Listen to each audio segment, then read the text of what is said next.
Salut, aujourd'hui nous allons aborder un thème un peu particulier, celui des superstitions. Il faut savoir que d'après un sondage TNS Sofres de 2008, environ 27 millions de Français sont superstitieux.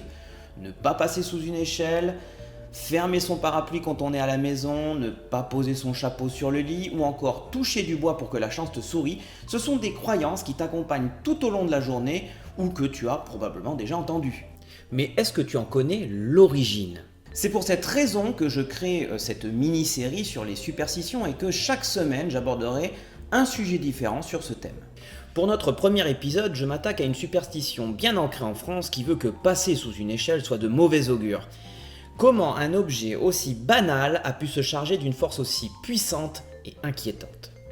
En fait, l'échelle a toujours été perçue comme le symbole d'une verticalité entre le divin et le terrestre.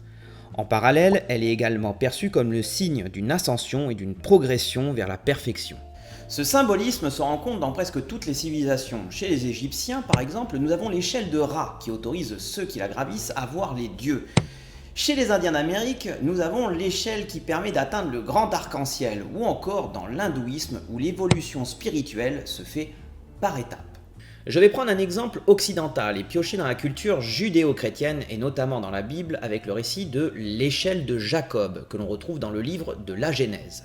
Jacob a été pourchassé par son frère car celui-ci lui avait subtilisé son droit d'aînesse ainsi que la bénédiction de leur père. Jacob fuit le plus loin possible et une nuit, harassé, fatigué, il se couche à même le sol et s'endort. Dans son rêve, il aperçoit une échelle dont le sommet touche le ciel et sur laquelle montent et descendent des anges.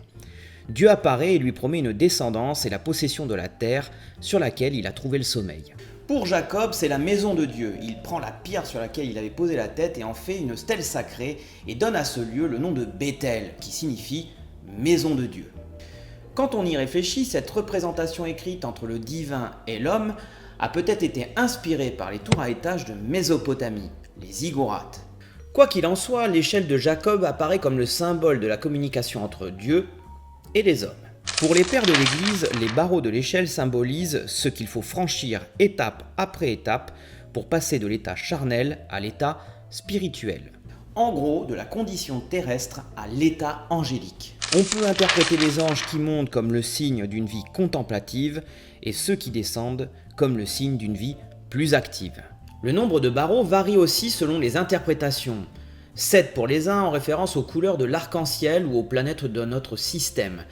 Certains pensent qu'il y en a bien plus, en référence par exemple aux différentes vertus. Ainsi, on considère que l'échelle avec le mur et le sol forment un triangle sacré réservé à Dieu, ce qui implique bien évidemment qu'il est interdit d'y pénétrer. Je pense que tu as compris que pénétrer dans cet espace te voue aux puissances infernales. Mais ce qui est encore plus fort, c'est que cette superstition est renforcée par deux autres éléments. En premier, lors de la crucifixion du Christ, une échelle est appuyée contre la croix, ce qui renforce le caractère sinistre de cette superstition. En deuxième, il faut se tourner vers l'époque médiévale, et notamment vers la France et l'Angleterre qui pendaient les condamnés à mort. On les faisait généralement passer sous l'échelle, appuyés contre le gibet, alors que le bourreau, lui, la contournait.